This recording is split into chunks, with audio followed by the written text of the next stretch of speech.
Qu'est-ce qu'une bonne moto? Ça, c'est les 10 critères qui font la moto parfaite. Alors, aucune bécane au monde ne peut cumuler ces 10 qualités. En revanche, si elle cumule au moins 5 de ces critères, alors on peut la considérer comme une bonne bécane. Voyons maintenant combien de ces qualités réunit le roadster le plus vendu de ces 10 dernières années.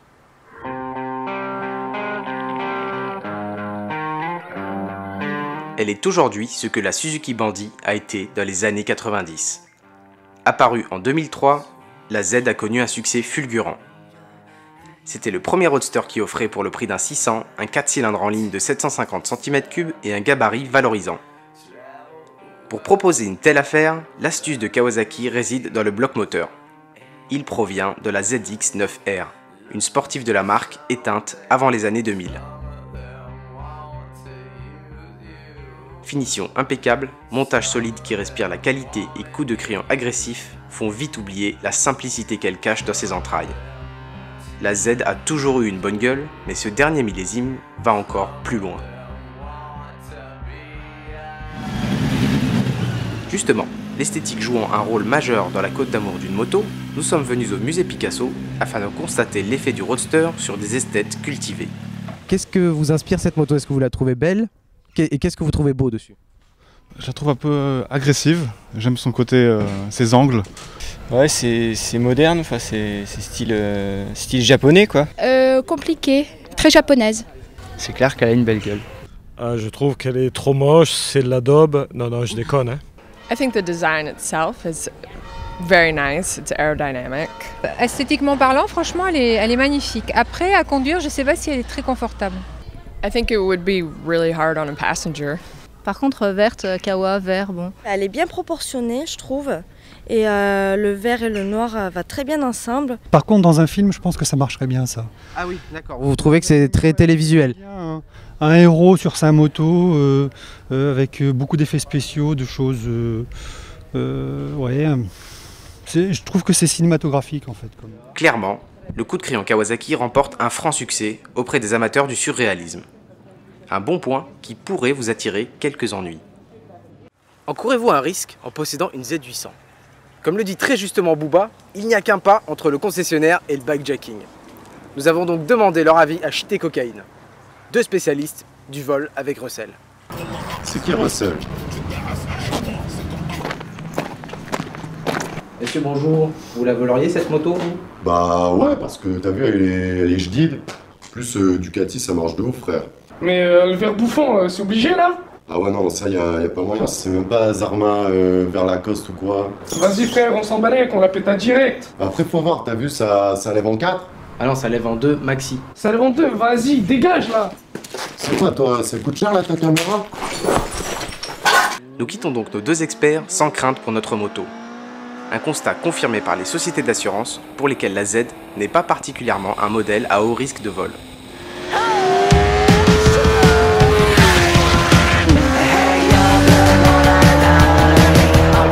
Ce moteur a beau venir d'une vieille ZX9, il est vraiment kiffant. Ils ont réussi à garder du caractère dessus. Un peu à l'ancienne quoi. Moteur coupleux avec un peu d'inertie. C'est vraiment chouette. La base moteur a beau être ancienne, elle est carrément encore dans le coup en matière de sensations. Ce millésime a reçu des soins particuliers, comme des tubes d'échappement plus longs pour augmenter le couple et une transmission plus courte pour gagner en accélération. Elle ne demande qu'à vous extraire des virages avec une force très agréable et une puissance idéale pour la route.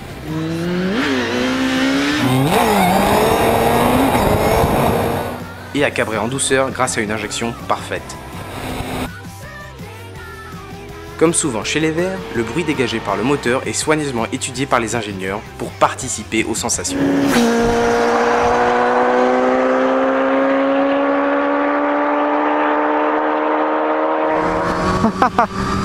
La sonorité est vraiment jouissive. Bon, avec le silencieux à crasse, c'est clair que c'est mieux, mais déjà d'origine, ça chante vraiment bien une Kawa.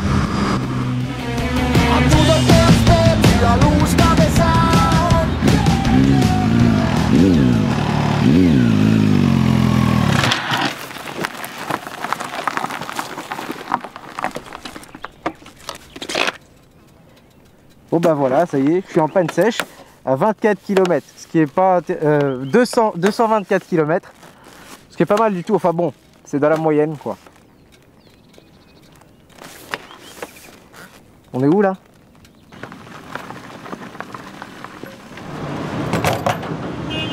Alors,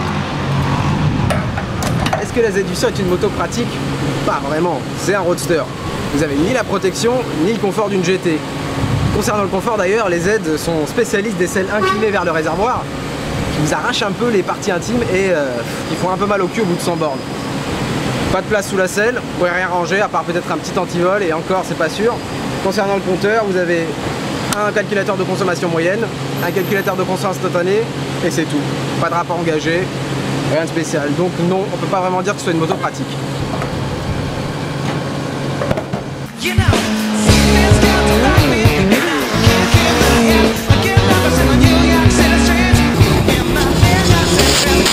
Si la position de conduite n'est pas des plus confortables pour traverser le pays, elle offre toutefois une posture typée sport. Donc, bien quand on attaque. Un point sur lequel la Z est étonnante. Alors clairement, l'ancien modèle était peu naturel quand ça tournait. Mais là, c'est carrément de l'histoire ancienne. C'est stable et le train avant est très rassurant. Ouais, et globalement, on a un bon feeling. Au fur et à mesure de ses évolutions, le roadster Kawasaki s'est orienté vers le sport. Sans atteindre les niveaux de performance des roadsters les plus radicaux de sa catégorie, l'équipement d'origine actuel permet d'assurer une meilleure tenue de route et offre de quoi taquiner des roadsters bien plus sportifs. L'équipement de freinage a aussi évolué avec des étriers de frein plus performants. Si le feeling des freins est très agréable, on sent toujours qu'il y a une certaine inertie pour arrêter la bête. Un défaut à mettre sur le compte du poids. Alors si elle cache bien ses kilos dans les grandes courbes rapides, dès qu'on est dans un virage serré ou un changement d'angle, on a l'impression d'avoir une enclume entre les jambes. Oh, c'est lourd! C'est con. C'est vraiment la seule chose qu'on peut lui reprocher. Oui, la Z est lourde. Et c'est la seule ombre au tableau. On a mesuré la Z800 à 230 kg. C'est 40 kg de plus que sa concurrente, la Yamaha MT-09. Pour vous donner un ordre d'idée, c'est comme si vous rouliez en permanence avec la MT-09 chargée de 15 pastèques. C'est pratique, hein?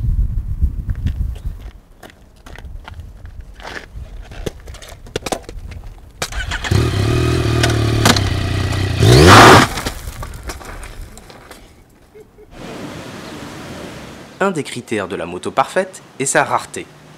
Vendue à plus de 60 000 unités depuis 2003, attendez-vous à voir des Z à toutes les terrasses de café.